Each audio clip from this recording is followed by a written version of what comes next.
ఏ ఆహారంతో భుజించబడుతున్నారు? ఇదిగో మా అమ్మగారు ఇక్కడే కూర్చుని ఉన్నారు. మా అమ్మగారి విషయంలో చెప్పాలంటే మా చిన్నప్పుడు చాలా కఠినంగా ఉంటారు, చాలా కఠినంగా ఉంటారు. ఈరోజు చూస్తే చాలా సాఫ్ట్ ఉంటారు మా మమ్మీ.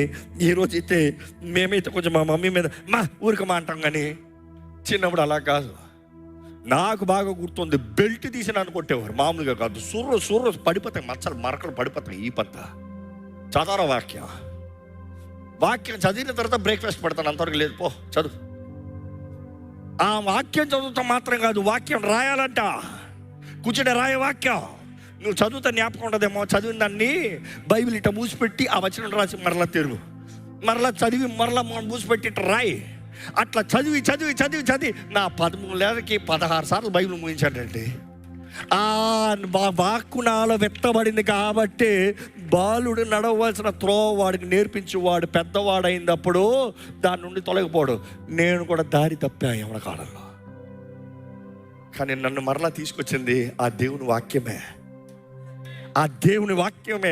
నా వాక్యం నన్ను పట్టుకుని, నువ్వు రా, నువ్వు కావాలి నాకు, నువ్వు రా, నేను నిన్ను ప్రేమిస్తున్నాను, నువ్వు రా, నువ్వు బ్రతకాలి. 3 సార్లు చచ్చిపోతాను నేను అటెంప్ట్లు చేశాను. 3వ సారి అయితే మరీనా బీచ్ సముద్రంలోకి వెళ్ళిపోయా. చెన్నైలో ఈత రాదు, చచ్చిపోతాను వెళ్ళిపోయా. ఒకసారి అయితే పెద్ద బిల్డింగ్ పైకి వెళ్ళి, ఆ బిల్డింగ్ పేరు చెప్తా బాగుందిలే కానీ కొంచెం సేఫ్టీ రీజన్స్ కొరకు అక్కడ నుండి దూకేద్దాం అక్కడ. దాని తర్వాత అక్కడ కాదంటే ఇందులోకి వెళ్ళి లిటరల్గా చచ్చిపోదామన్న పరిస్థితుల్లో కొన్నిసార్లు దేవుడిని మనం ఎప్పుడు చూడలే కదా, కానీ ఎప్పుడు దేవుడు తన సేవకుల ద్వారంగా మనకి కనబడతాడంట. మా నాన్న కనబడుతున్నాడు నాకు అక్కడ. రే వద్దురా, రే వద్దురా, చచ్చిపోతామన్న పరిస్థితుల్లో ఆ దోషముతో, ఆ భారముతో, ఆ గిల్ట్, నేను ఇంకా బాగుపడలేను, నేను ఇంకా బ్రతకలేను, నా కుటుంబానికి నేను అవమానము, మా నాన్న సేవకు నేను సిగ్గు, నేను చచ్చిపోయి అడ్రస్ రాకుండా పోతాను బెటరు అనుకున్నా నా యవ్వన కాలంలో. కానీ దేవుడు పిలుస్తూ ఎట్లా బయటకు వచ్చా నాకేదో లేదు, అంత లోతుకి వెళ్ళినండి. చివరిగా చెప్పిపోదామని వచ్చా.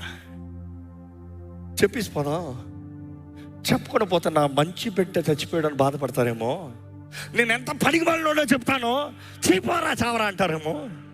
అప్పుడు వెళ్ళి ధైర్యం ఉదికేద్దామని వచ్చా.